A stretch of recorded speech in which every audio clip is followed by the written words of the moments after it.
Alright, Spider fans, this trailer just flipped everything upside down. We've got Punisher, Scorpion, and even a connection to Daredevil through the hand. Plus, could be an even bigger mutant connection lurking in the background. Oh, and Peter might be turning into something not human. Let's break it down.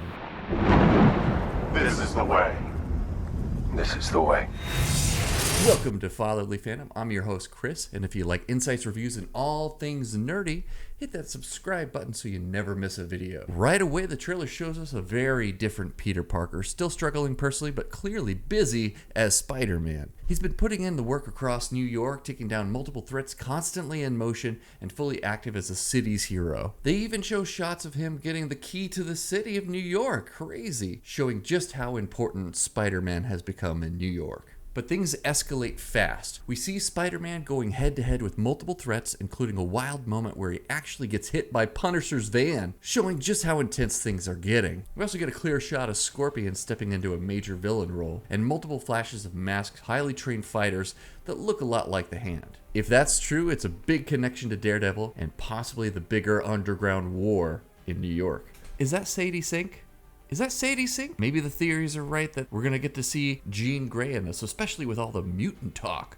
By the end, Peter isn't just overwhelmed, he's changing. Now in the trailer, we see Peter losing control, his movements more aggressive, his reactions more intense. Something is happening to him. This could definitely mean he's getting organic webbing, new powers, or a full mutation. In The Amazing Spider-Man number 100, Peter tries to cure himself, but instead grows 4 extra arms, becoming more spider than human. And in the other storyline, he evolves into a more primal version of Spider-Man with extra arms, new abilities, and instincts. If the movie is pulling from that, Peter might be heading towards something dangerous. Now here's where things get really interesting. The Hand. They're deeply tied to Daredevil and major street level crime in Marvel. So seeing him in the trailer gives me a question. Where is Daredevil? This could be setting up a future team up or revealing he's already involved behind the scenes. And there's one shot in the trailer where it looks like they might have manipulated who's actually in the shot. This trailer blends everything. Street level grit with Punisher, classic villains pressuring Spider-Man, and a larger conspiracy with the Hand. But at the center of it all is Peter losing control of his life, maybe even himself. Alright, we got some quick theories here. Peter's going through a mutation, maybe he's a mutant. That's why he's seeing Banner in the trailer. The Hand is controlling crime from the shadows. We know Kingpin's out of Daredevil season 2 at the end, so is the Hand taken over? Daredevil is either coming or already here. And then we see a plethora of villains, probably a montage in the beginning of the movie because it's been about 4 years since we saw him in the last movie. This movie might not just reset Spider-Man, it could reshape the entire street level MCU. So what's my take? This is bold, it's darker, more personal, and way more intense than expected. Spider-Man isn't just fighting villains, he's fighting to stay human. I really enjoyed this trailer, I've watched it multiple times. I love picking out all the Easter eggs. Did you see the possible rogue Easter egg in the trailer? Let me know in the comments. And what did you guys think? Is Peter evolving or losing himself? Drop your theories below and don't forget to like, subscribe, and hit the bell for more deep dives.